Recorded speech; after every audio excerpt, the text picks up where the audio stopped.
And I can see we lost quite a number of our comrades last night to the combination of parties.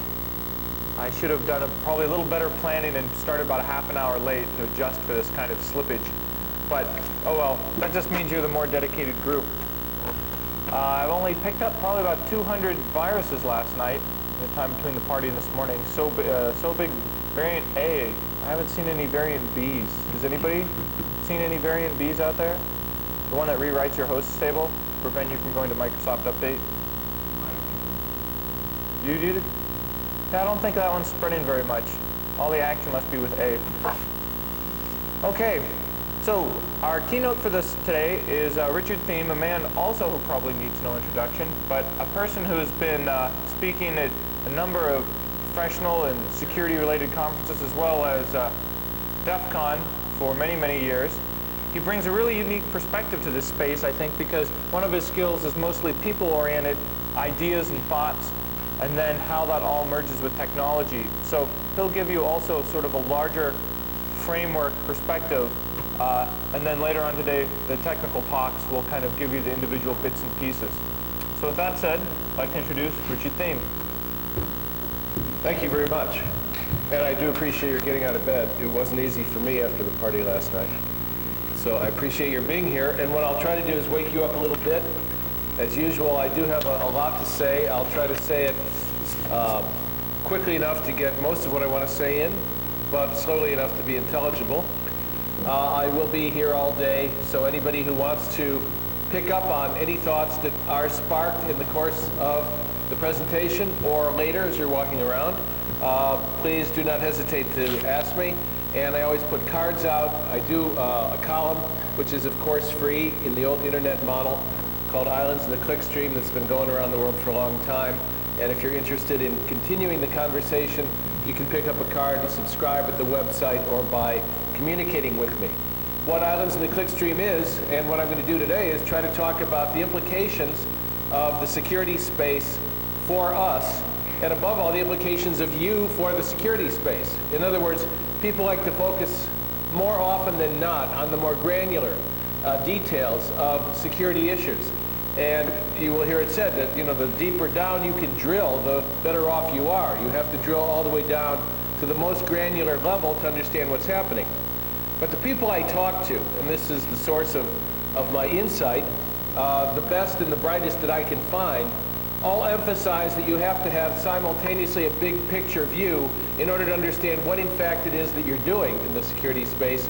And the biggest context that determines that is how you frame the question. Now, I think it was Matt Blaze who said at Old Computers, Freedom, and Privacy in Austin some years ago, maybe he said it elsewhere, that of course the weakest link in the security chain is where things break down, but the weakest link is very often the definition of the problem as you conceive it or construct it. And therefore, what I want to try to do is back up a little bit to understand security and what works effectively in the security space. And I also want to address Microsoft issues and how people perceive Microsoft from a point of view that does not believe Microsoft is, if they are evil, is the only evil entity out there. Hence, what security looks like when Gollum gets the ring is going to be a more complex question or description of the space than it may at first sound. The primary context of security is you. It's how you choose to do your work. It's who you hang out with and from where you derive your information and understanding of what it is you're doing. It's with who you ally yourself in framing the questions of defense and attack, and who it is you think you're defending against, and who it is you think is attacking, or if you are an attacker, why it is that you have an ideology of attack, which you'll often hear espoused here. And above all, over the longer term, which is not always easy to determine in the technology world, but 5 to 10 years out, what it is you intend to achieve. If you even ask those questions about the security space and you're working in it at all. What is it that you think you are doing, in other words? And I'm not saying that in a highfalutin way, it's just, what is it about for you? Because those unexamined assumptions are very often the primary determinants of how security is done at an organization, in an environment, and in fact in the world. What is your ideology? what are your assumptions? So I'm going to be pressing today to encourage you to examine your assumptions. You know, Socrates said the unexamined life is not worth living. You may not think that's a little extreme. It's worth living, but it's certainly not as rewarding or as powerful or as focused or as intentional or as result-filled as the one that is examined. But I'll give you an example. I did a talk for the Printing Association not long ago, but it was before technology had truly done the work of transformation that we now take for granted as the space in which we work, information technology. And I walked into the room and looked to see who was there. And everybody who was there was a white male over 50. And the question they wanted me to answer in a presentation in a workshop was, what is technology going to do to the printing industry? Because they were already starting to feel the seismic waves affecting how they did business. And I said before they answered that question, there was a bigger question they had to answer, which was, where do you intend to be in 10 years? Because most of you are 50 or over, some of you are 60, typical white male management structure.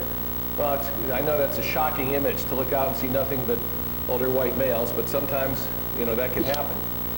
And what are you going to do? Are you going to retire? And if they know they're going to retire, or get out, or merge their smaller company with a bigger one and hope for a buyout, it will totally determine the answer to the question, what is technology going to do to us, in a different way than if they intend to be leading the company 10 years from now and thriving in a changed environment. Actually, most of the people in the room, when they thought about it, intended to get out one way or the other. They were either going to die or retire, whichever came first. And therefore, the question, what is technology doing to your industry, is less important than what am I going to do in relationship to what technology is doing for the industry. And that's the question I want to ask you, or ask you to ask yourselves about your relationship to the security space. When you look back 10 years, it has changed dramatically. And you use that as a benchmark, 10 years ago, now, and then look out 10 years from now and ask yourself, what are the likely scenarios that will evolve? What will terror create or not create? And by terror, I mean the interpretation of events by the media and the political structure in order to maintain or sustain a particular attitude or stance toward the world, often fear-based and often based on we must defend ourselves at all costs against this one attack that happened. What is the world going to look like? How would security be different today if 9/11 had not happened, had that event had it been prevented? What would define the space differently? I knew people at NSA, many of you know them or are them, who had been talking about asymmetric warfare for 10 years.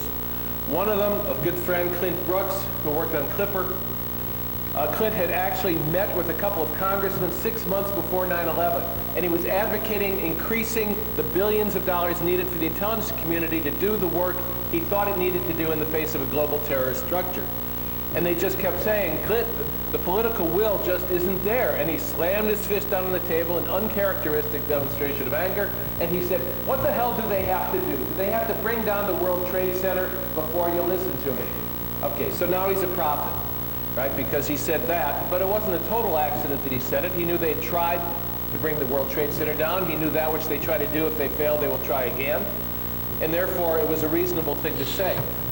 And he said to me, you know, for 10 years, we've been having seminars on asymmetric warfare. It's not like we haven't been writing articles for journals. We haven't been understanding the event, but nobody really got it until the event happened. All right, so the event, as you know, if you take a look at how media works, an event is not something that happened out there. Thousands of people, 40,000 die in Iran in an earthquake, and it's a ho-hum. 3,500 die when the two towers fall in New York, and it's a life-shaking, life-changing event. The event is an event seen. It is how it is interpreted and restructured in our psyches to become a point of leverage on behalf of those who venture into that space to gain advantage. I was at the Homeland Defense conferences that immediately began to fill up Washington about how to get money to defend ourselves against a terror attack, even if it meant simply having sysadmins remind themselves about the basics of securing their network. Okay, so those are bottom line kinds of questions. Do you depend on Microsoft to be evil for your livelihood? Who profits from Microsoft being the way it is. Now, I'm not saying what it is. I'm saying, given how you think Microsoft is, the way it is, who profits? Follow the money. Is there or is there not, as David Eitel suggested yesterday, a vast, complex, unexamined industry that sustains itself on the basis of insecurity being maintained? What is your stake in that? I have questions, but no answers. What is your stake in that answer? Do you depend on Microsoft to be the way they are for financial, as well as psychological gain, or just for psychological gain? You know how these religious wars work. You walk into a room of open source people, and it's like being in the old days in Belfast and walking in doing your rosaries in the midst of Protestants. It's religious, it's passionate, it's intense, and it's often highly non-rational. So how do you find out what you think about this stuff? The best way to do it is to teach.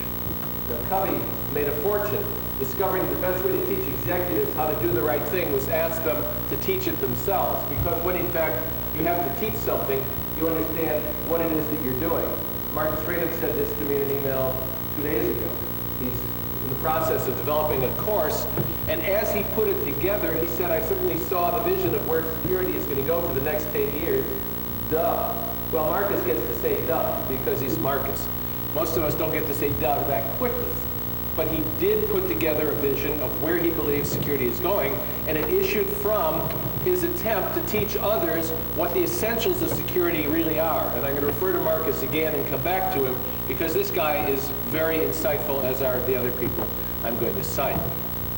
So, how do you think of security? Do you think of it in a big way as essential to the survival of a globalized civilization that has now covered the earth, of which the American empire is the cornerstone and foundation? Or do you perceive the threat, whatever the threat is, to your particular territory differently? Who is the attacker? What are you trying to defend? That's the mantra. And as I say, over 10 years it's going to change. I remember a panel in the 90s, mid-90s, where people were asked where they thought computing was going in the next 5 years. And the guy from Microsoft had a vision, and he said, blah, blah, blah. And of course, as you know, in terms of the internet, Microsoft totally missed the vision and had to do a U-turn in the midst of their trajectory. The guy from Netscape, any of you remember a company called Netscape? The guy from Netscape said, 5 years ago, my company did not exist. The product that we sell, a browser, did not exist. The word, if it was used, would not have been intelligible to anybody. And you're asking me to say where I think things are going to be in 5 years. It's an impossibility. And so it's no accident that scenario planning evolved as the technology made more complex and diversified the visions of possibility that we call the future. Technology changed in the 1970s the way we structured the future as a possibility for action by disclosing that there was no one scenario. There were a multiplicity of scenarios, and scenario planning, growing out of the OPEC oil crisis and Shell Oil's response to it by developing it, became a way of structuring the future that was analogous to the way computer technology structures information. I don't want to go there too much, that's not the topic today, but the truth is simply that the way our technologies of information and communication teach us to think is the way we then think, and we forget that they taught us in a symbiotic relationship and call it reality. So, Matt Blaze said you have to examine your definition of the problem to know what the problem really is. Robin Roberts, who used to head R&D for the CIA and information security, said this to me. She said, you know, you cannot query the system. You cannot ask it what its assumptions are. You do not know what assumptions the system is making. What assumptions are implicit in the structure of the architecture? Because you cannot query it about its assumptions, you cannot invite the system to reveal its flaws, because the system is not self-aware. So the question to ask is, what does the system think it knows? In other words, what assumptions do you make about what the system thinks it knows implicitly in its code, its deep structure, that it may in fact not know at all? And if you think about the flaws and exploits you've had revealed to you and will today, the presentations that detail what it's really about. I mean, listen to Dave Eitel, these men and women talking about what's easy about access to a defended system.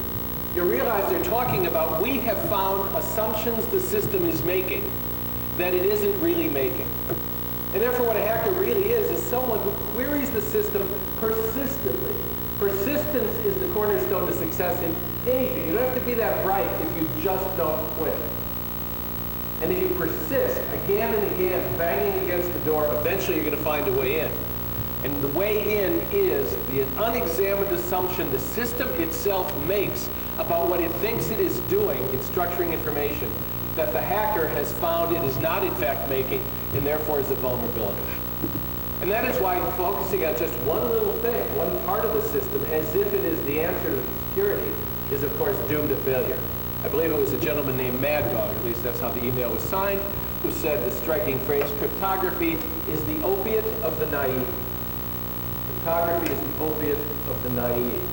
By which he meant that you focus on cryptography, harden that window, there are just other windows. He once wrote an article about Bruce Schneier called The Born-Again Experience of Bruce Schneier. Being Jewish, Bruce asked me to change the title, which I did, because he said his father would not like to see him having a born-again experience.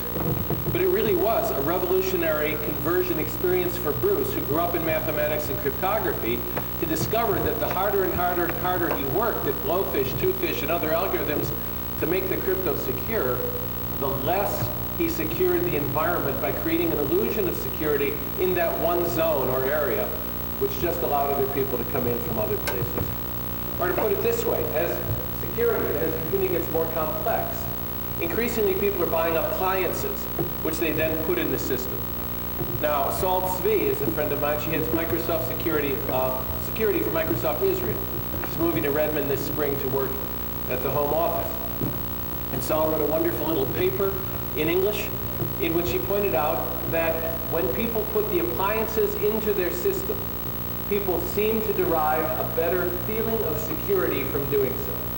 They feel safer by using appliances sold to them by vendors supported by testimonies. But in fact, she pointed out that they do not know what is in the appliance. They do not know how the box works. They do not know what is in it. They do not know its unexamined, implicit assumptions about what it is doing there. And therefore, she said, the feeling of security, which if you look up a definition of security, you'll find feeling safe.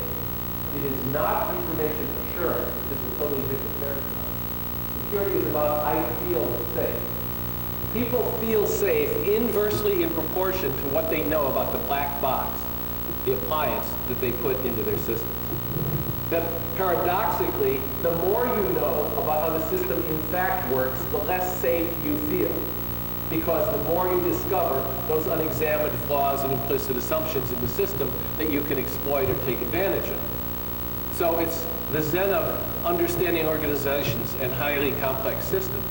The more people don't know about the system, the better they feel about it. Right? And so the image of that at its extreme is Dilbert, you know, the boss in Dilbert, who knows almost nothing and is supremely confident.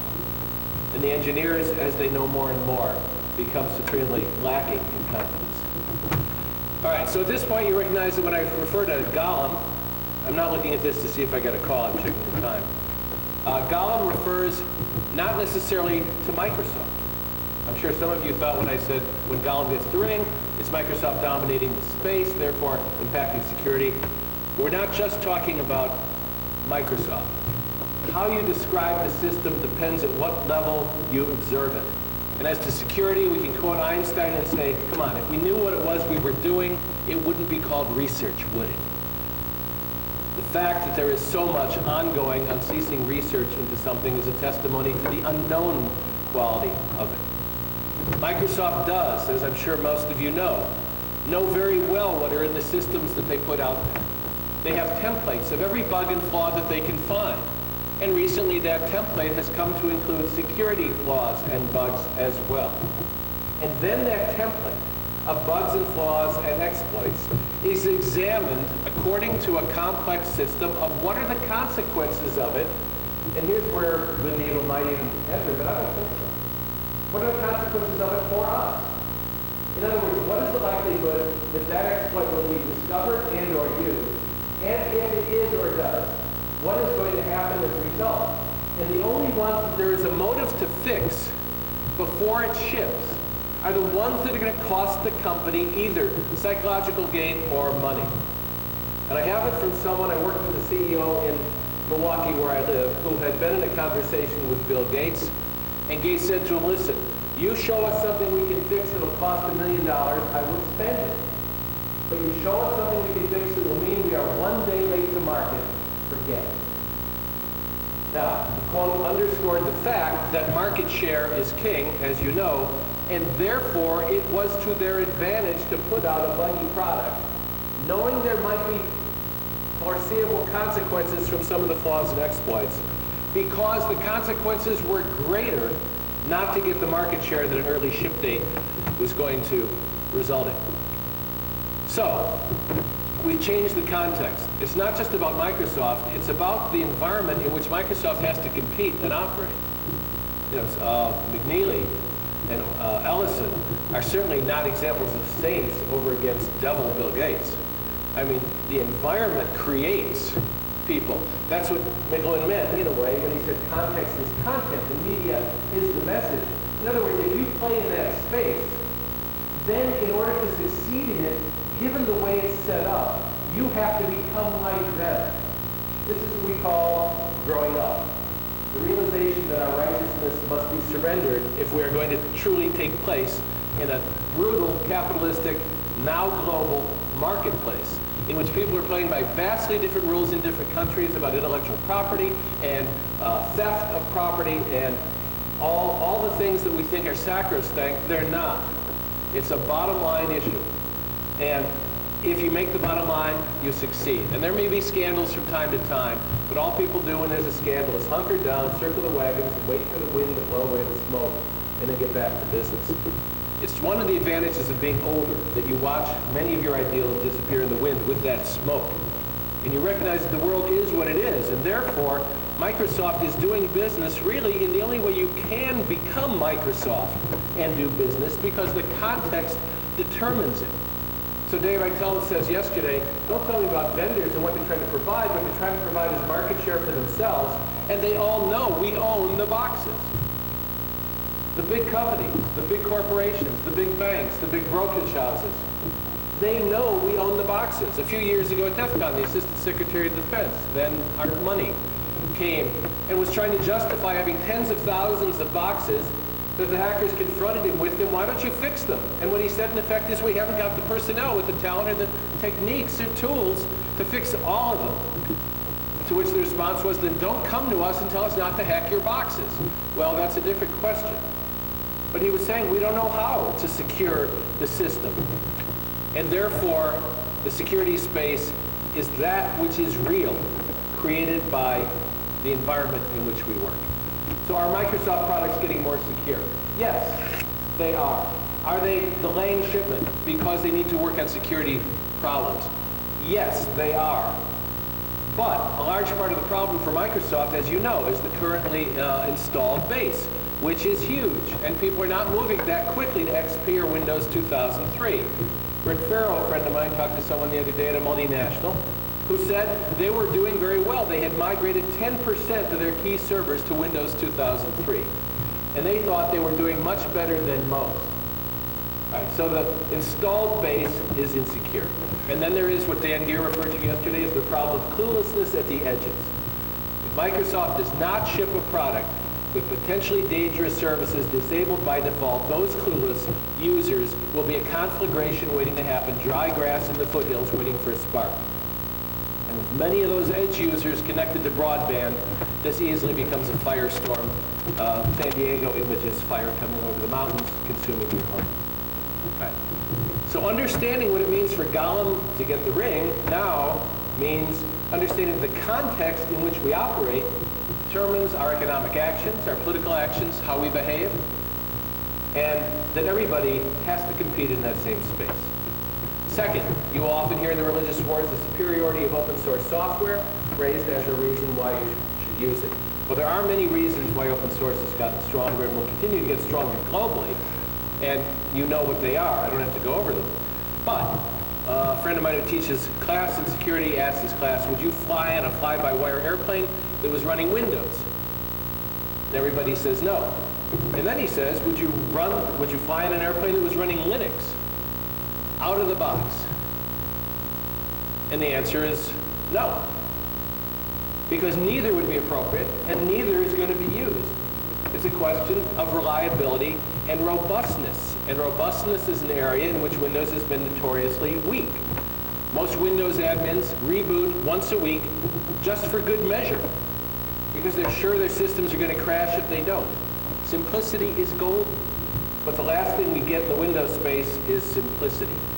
But then you take a look at Apache. Apache is currently installed on 62% of the servers on Earth. All right? But how is Apache developed? And how is it sustained? And how has it evolved? Ken Core, who's the head of the Apache Software Foundation, and I both did speeches at Los Alamos. And he was trying to advise people on being serious about what you're getting when you install Apache. How is it developed? Well, a lot of the communication is by email. Email is on the Earth, and the Earth is round, and as the sun seems to move around the Earth, the communication seems to move around the Earth, and by the time the conversation gets to 4 o'clock, the conversation usually has been settled by those who weighed in early. There's a greater weight for those who participate in the discussion in New York than in Beijing if that's the direction the conversation is moving. And therefore, the best answer is not always a consensus among equals sitting down around a round table and discussing this thoroughly. It's a function of the Earth and its shape. And therefore, many of the source code changes and distributed development that takes place have a delayed response. There are language barriers. There are clusters of agreement that make it seem like a groundswell on behalf of a particular implementation, when in fact there may be whole areas of the Earth from which you have not heard. There are no assigned teams in Apache. Why do people write the code? Because they love to. They are classic hackers. They want the software to do something new, so open source does empower people.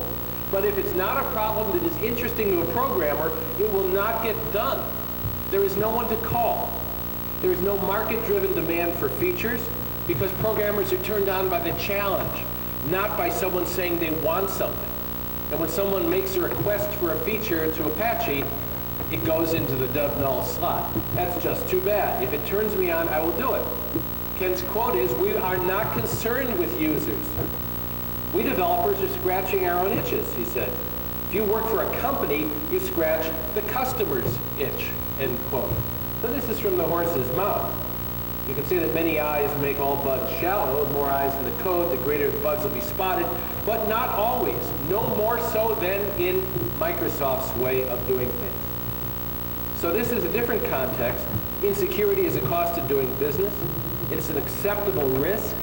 All you can do is minimize it, not eliminate. It's kind of like the collusion that has developed since World War II between organized crime and legitimate established businesses. I mean, a lot of you are, well, I think almost everybody in this room, unless you've seen Keynote or read a book about this in Las Vegas, doesn't know that the world in which we live post-World War II really did evolve out there in the desert when organized crime really needed a place to launder money in big style, and creating Las Vegas as the means. And as that money began to wash back into the economic system on a scale never before literally seen in this country, the distinction between legitimate and illegitimate businesses was radically eclipsed. In other words, money is money. Money is money. I mean, I have a friend who works at NSA who gets very upset about the reach of the Russian mafia, who's eclipsing the Italian mafia. That Israel, 10% are Russians, 10% of the Russians are Russian mafia. The political system is highly compromised. Netanyahu is a major subscriber of Russian mafia input. They've got a lot of money. You follow the money. The money goes where the money goes. But can you distinguish? Fred Cohn said to me, I don't care who makes the money. What does it matter who owns the money? As long as the economic system is lubricated by it, it keeps flowing. And that's the same kind of problem we have in the security space. Invalid assumptions are often made as a result of not looking closely enough at the truth of the space in which we work. Money is money. All right, so maybe Golem is the whole security space. Maybe it's the whole computer space. Well, it's bigger than that.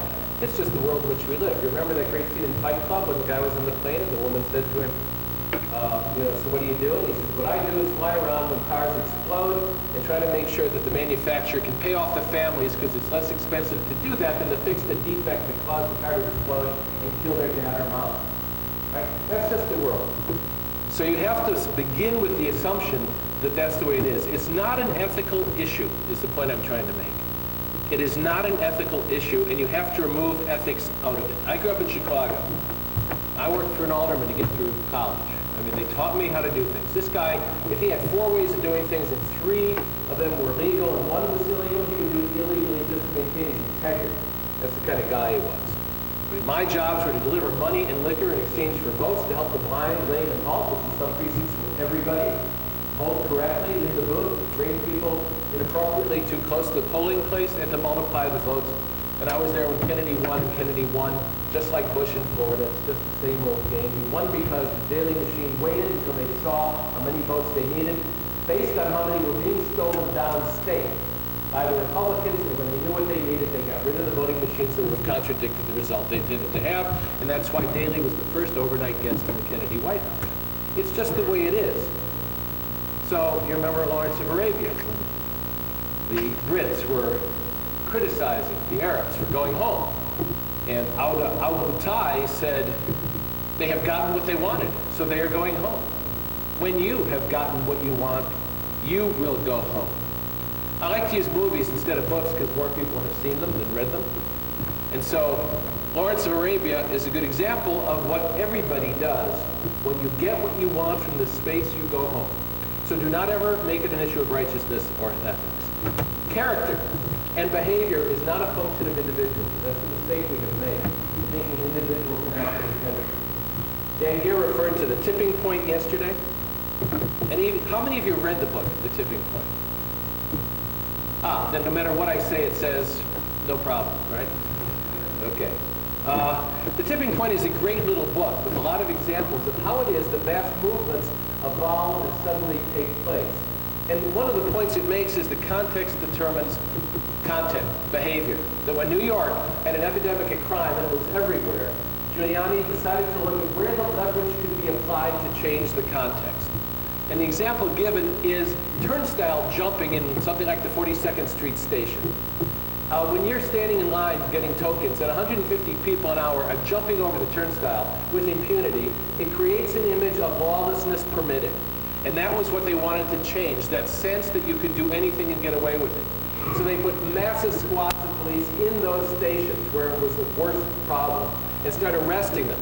They didn't arrest them and take them away. They started chaining them to each other in handcuffs. When they had 50 or 60 guys lined up, cuffed and chained, then they let them out and started on the next chain. And over time, it didn't take long, we get the message quickly, right? You ever caught a surveillance camera doing something you shouldn't do?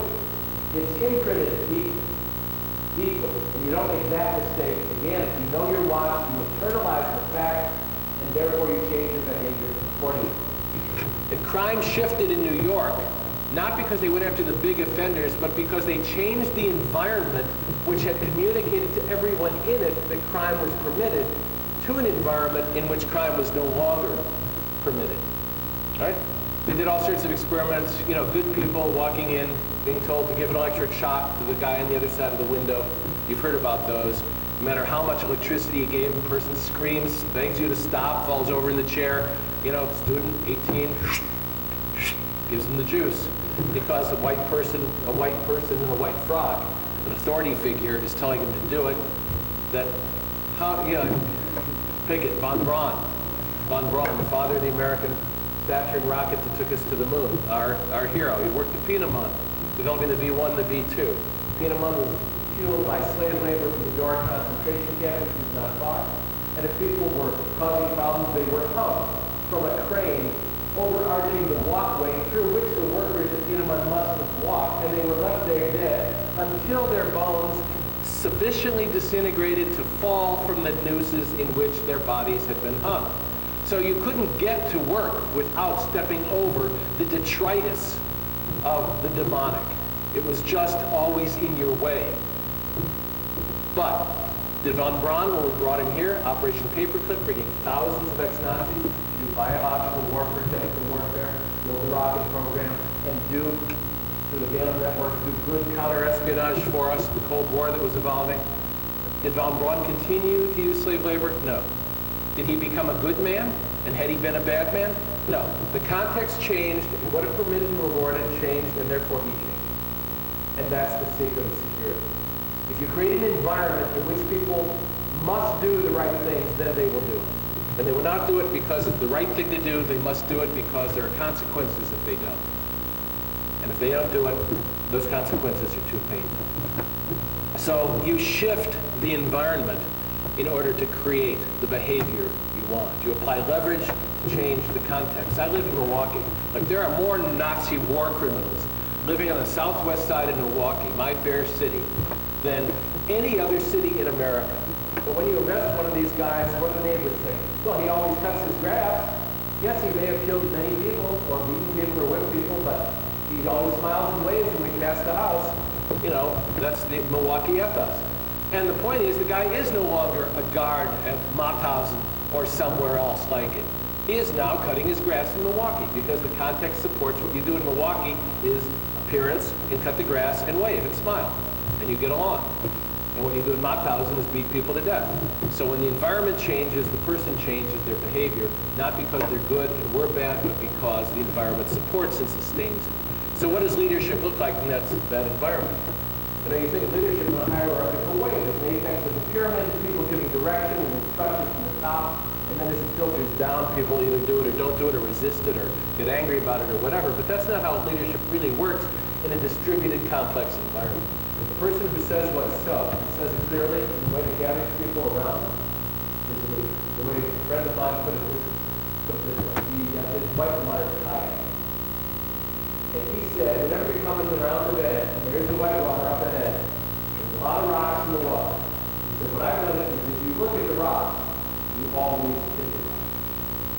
But if you look at where the water is, you always go where the water is. All right, we're getting zen. That's what I do. We're getting zen-ish.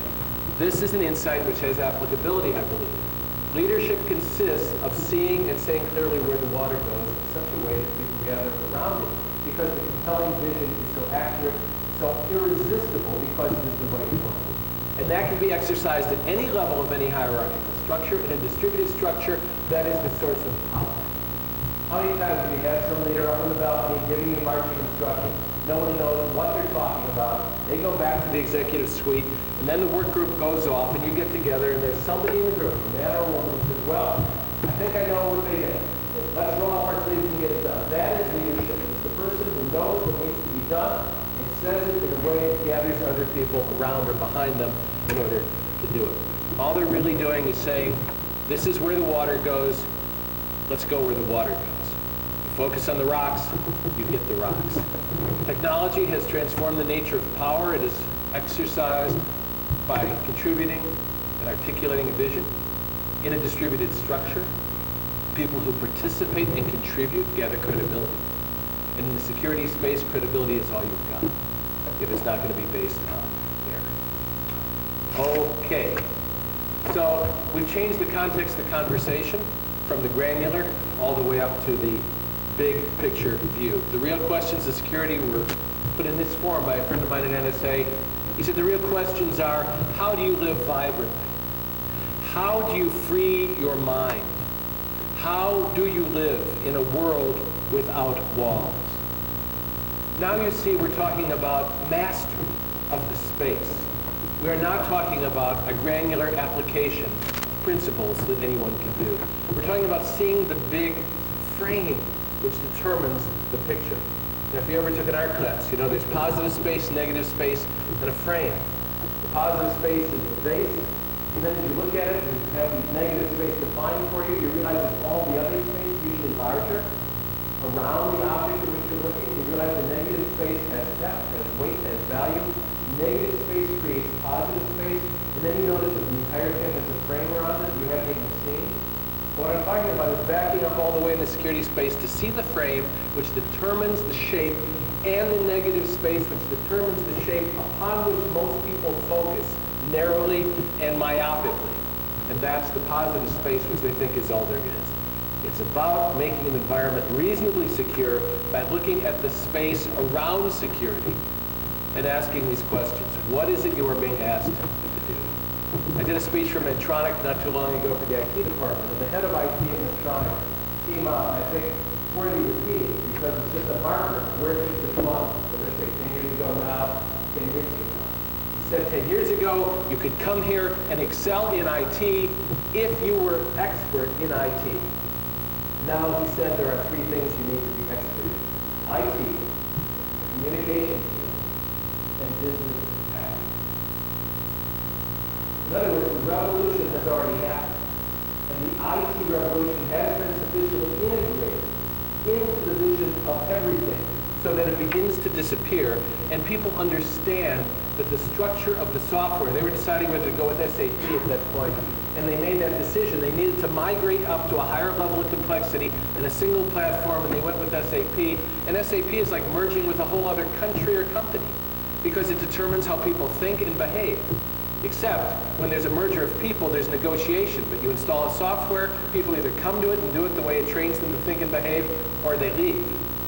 It's called not being adaptable. But the software always wins. It didn't mean you didn't have fun. Right? The house always wins. And so he was saying that if you want to function in this space now, you have to be good not only in security, not only in IT, but you have to make the value of what it is you do apparent to the person who is buying the security. And that means you have to make the case in the terms that they understand and in language that they understand. And that means really superior communication skills. And what I'm suggesting is that's where you need to develop if that is where you are weak. Marcus Raynham said, it's really not rocket science. He was doing a keynote, and he said, what we really have to become is security, information, and keynote net. That's what we have to become. What he meant is do the obvious over and over again. People like Kafka say, step back, see the big picture, and do the obvious. And in his case, he said, what's the obvious? Where should you defend the system? The answer is where it's tech. The Zen Koan, he asks, is why did the .com get ruined? No target, no error. Well, these are Zen Koan. But there weren't big conflicts because they simply point out the obvious. And the obvious is what people miss. Fred Cohn told me that when he developed definitions of viruses in the 1970s and began to write papers and make presentations about them, everybody said back to him, but that's obvious. Now, everybody knows that's how it worked. And he said, but nobody did, really. Nobody was talking about it. Nobody had framed it. Nobody had formulated it until he articulated this is how a virus could work in these systems long before Windows was a ubiquitous platform. And then everybody said, yeah, well, that's obvious, which is the first thing they do or say when you show them something they've never seen before that flashes a bright light on something that they then think they have always seen. You have to see the obvious, and you need the notion of a pattern, and you need that big picture view. Peter Neumann, smart guy at SRI, tells me when he interviews people for SRI, he asks candidates, you know, what is it the software engineer in fact does? And the other day he got this response, there's someone who annotates the code. And he said what bothers him when he tells that story is that nobody laughs, because they don't get that that's not what a software engineer really is about. Again, it's granular thinking. He talks about Michael Grayman at Zero Knowledge, or even Marty Hellman, who was terrific in crypto or Revest. He said, but they didn't have a system sense. They didn't see the big picture. And unless you have the big picture and the granular, you're not going to be effective in this domain. And therefore, just like where do they attack the system where it's weak, where do you need to attack your deficit in doing security except where you are weak? Because then your weakness becomes your strength, rather than just playing to your strength, which is like building crypto in a machine that, as he said, he's talking to Marty Revest about crypto and voting machines, and Revest says, you can do this and this and this, and Neumann says, yeah, but the system is still very insecure, and Revest says, and it's a quote, but that's not my problem. That's not my problem. This is the best crypto you can build. But that's not my problem that it doesn't make the system secure. Sun Tzu said it, when you are in death ground, fight. Well, Marcus says to me, what the hell do you mean? What do you mean? He means that when you're about to die, you're surrounded by the enemy, fight! It's the obvious. Say the obvious. Marcus went on to say this, and I will share it with you. I don't usually use obscenities in my speeches, but he said it so clearly. He said, everybody knows what they should do. But, you know, nobody does. So what the fuck? And that was the end of the paragraph. I think that's a pretty good koan too. All right, so what do you have to do? You have to really kind of define the system from the point of view of the enemy and think like a wolf circling the campfire, but see it from the point of view of the enemy. From Microsoft's point of view, who is the enemy? Who can degrade their ability to financially dominate the world? Who can undermine them? Who can sabotage them? Who can compete with them? That is the enemy, not necessarily the enemy you think. Therefore, define the problem in realistic terms as the people who are defending against it do. What kind of person succeeds in security? I think of Schneier again. Tells me, you know, I can't walk through a department store without thinking, how do I security? How do I get those tags? How do I get through the electronics without being caught? Anybody who's really good at security has a larcenous heart. You know, and therefore, you must, especially if you begin this life in what we call, you know, again, false label, black hat hacker, i.e., a person who's interested in things, you must nurture the duplicity and the larceny in your heart. At the same time, you nurture the terrorist thought, the duplicity and trust that. That's the You must never give up your larcenous roots. That sense of power rush when you put on Harry Potter's cloak of invisibility and walk through an opaque and seemingly impermeable wall. And they know that they are. That's just the way it is out there. And so long as it doesn't degrade their financial performance, it's not an issue. Use what you have taken from them to extort or deny. Then you have a problem. But just to see and look, and then maybe even use what you've learned in a way that doesn't signal that you've learned it, like any good intelligence or counterintelligence operative. Then you've got a game. So these are the kind of people who do security. I have a friend, she did profiling for CIA, very, very effective. You know, one of those plaques on the wall that you can't discuss. But she was very instrumental in tracking down 2 Pakistanis who shot 2 CIA people in front of the building. And she's a very good profiler. How did she grow up? She said, you know, when we'd get off the boat at the Port of Authority in New York, I was so fascinated by the pimps and the pushers and the prostitutes. She did her master's thesis on crack-addicted prostitutes by going and living with them. The dark side was fascinating to me, but she somehow maintained a clear inner distinction about who she was. She put herself in danger and knew the world was untrustworthy. And this is what she says about profiling. It's never what you think. Because first, yeah, you have to do as much homework as possible. You have to collect all the data that you can. You have to do all the preparation. But then you have to stand back and ask yourself what you're missing. You have to unlearn. Because the popular conception of a profiler who leaps to the knowledge of what some person is who's doing this crime or thing, she says, that's wrong. You must empty your cup in the old Zen story. You know that about the guy who said, I want you to teach me, master. And he said, first you must have tea, put on your cup, and you pour the tea in, and the tea fills the cup, and then more flowing, and the carpet, with a waterfall of tea. And the professor says, wait, the cup is full. And the master says, yes, and so are you. And first you go empty your cup, and then I will teach. In other words, if you already know, you can't learn. So you have to find yourself in a position of knowing that I don't know, and therefore you are teachable. You have to look, as my friend said, with a beginner's mind, with no preconceived notions, because the data will always tell you what you need to know. The data will tell you who's been there and allow you to follow their tracks. It requires self-monitoring and intense concentration. It requires what Buddhists call mindfulness, an awareness of where your mind begins and ends and the data begins, so you don't blur them unnecessarily into one thing. And you must, above all, not form a pattern too quickly. And when you begin to form a pattern prematurely, you must step back and ask yourself some questions. Is it really true, or does it merely seem true? What are the unexpressed assumptions I am making? How do I feel about thinking about it this way? Stop yourself from completing the loop too quickly, especially with insiders, the biggest threat, she says. Look for someone different who does not fit the pattern. It is seldom who you think. She gave the example of the snipers in Washington, Virginia. They quickly rushed the profile up there that said that he's probably a white guy and blah, blah, blah. Even when he's writing black rap lyrics in his notes to the authorities, they're saying it's probably a white guy because that's who does serial killing, instead of stepping back, letting go of your preconceptions, and seeing the obvious. There are always different interpretations of what's happening. You know that the blurriness of boundaries means you don't know who wants you to believe something for a particular reason, whether it's a vendor or a company or whatever. So you have to always say, what is the context that is evolving? What is my standard? Who am I in this? What is it I want to achieve? So what works in this space?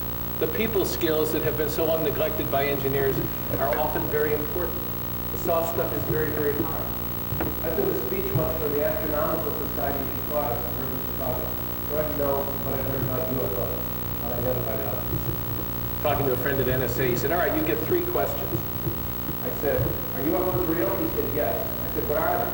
He said, unidentified objects. I said, is that my 3 questions? He said, yes. So you can't beat the genie, right?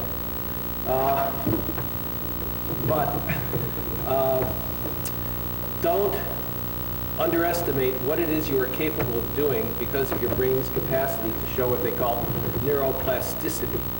You know, Ted Glaser at MIT was Peter Neumann's teacher, and he was blind. He became blind in both eyes at 12, very good at Braille, and he would come to cocktail parties and stand there, and people, because he was blind, thought he wasn't listening. But he trained his brain to listen to 6, 7, 8 conversations at the same time. And when he got to the party, he knew what everybody was doing in their research because he had mapped it. He trained himself to listen to tapes sped up 6 times. So you can hear a 1-hour lecture in 10 minutes. You can train your brain to do what it is that you need for it to do if you make the choice. And the only people who are really useful in a holistic sense have integrated both their left brains and their right brains and can cut across all the nonsense that fills the security space. So somebody told me they were at a meeting with the director of one of the intelligence agencies, and the person was saying after a year on the job, when I came into this position, I thought I had authority and power, because that's what it looked like, organizational chart. What I discovered, he said, is that I came to Godfather. My whole job consisted of finding out who were the dogs and going to them and kissing their face. Now, this is the person at the top of one of our largest agencies. I'm just pointing out that it doesn't get easier. It can get harder because you have to discover the informal ways of being effective. What are you willing to do to get the job done? Are you willing to kiss the ring of the dog? You didn't ask for a position of leadership, but it has been bequeathed to you because you build the structure of information which determines human identity. Where is it going in the next 10 years? Do you want to take people through the water or into the rocks? I'll conclude with Niccolo Machiavelli, who said this about leadership: it ought to be remembered there is nothing more difficult to take in hand or more perilous to conduct, nothing more uncertain in its success than to take the lead in the introduction of a new order of things. It requires that you be supremely conscious, but as Marshall McLuhan said, there is absolutely no inevitability so long as we are willing to contemplate what is happening. And that's all I'm imploring you to do. Take nothing at face value. Dig down, find all the data, get the granular details, then step back and question all of your assumptions about them as you rebuild a big picture which is truer to the reality of what it is you're asked to do. It is not always what it looks like. A friend in New York thought his job was to protect a place where a lot of stock trading was done. We told them how they could do it to interrupt intrusions in real time. And they said, we don't want to do that because the people doing the intrusions are the members of the board. It's not always what it looks like. Define the enemy with clarity and understand who you are in relationship to it, and then everything will just be wonderful. You get the ring, fight off Gollum, throw it into the molten river. The audience will applaud, you win Oscars, and the world will be happy. Thank you for your attention.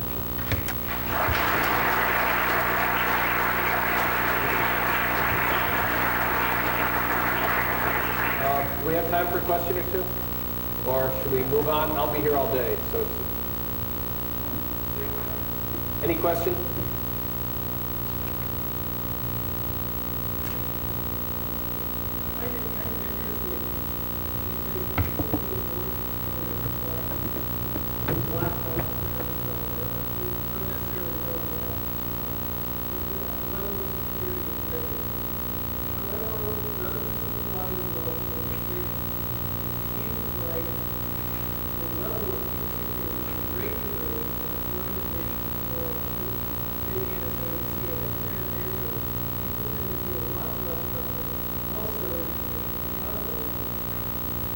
Well, some do, but I also know a lot of people, I mean, again, things aren't always what they seem, I don't think. I mean, if you ask a complex question, I don't know if I can do justice to it. I know an awful lot of people who find the distinction between government and business is a very difficult one to make.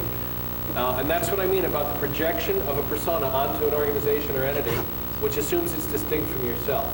There are an awful lot of people here who work for NSA or worked for NSA and are now in business, and some of them will go back to NSA and some of them won't, and some of them get contracts from the government. Again, since World War II, that's the way our space has been built. It's a military, industrial, educational, entertainment, media establishment that all washes itself in the same money.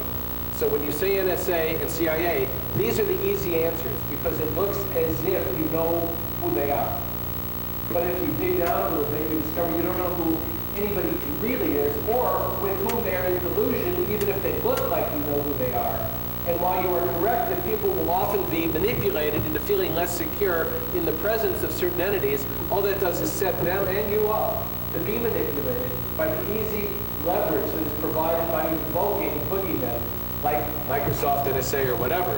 I'm just saying that these boundaries that define organizational identities are highly fluid and very difficult to pin down. Anyone who's done counterintelligence or propaganda or PR or even advertising knows that the world is based on appearance rather than reality.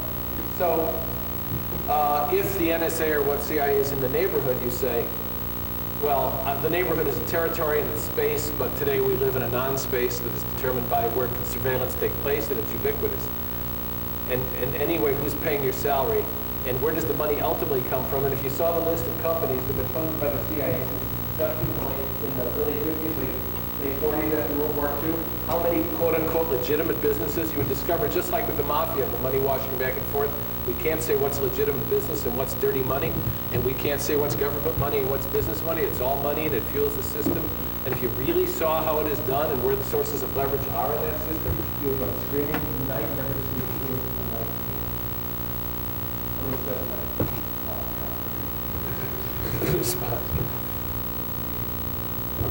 Okay, I'll be around. Cards if you want them. I'm around if you want me. Thank you very, very much.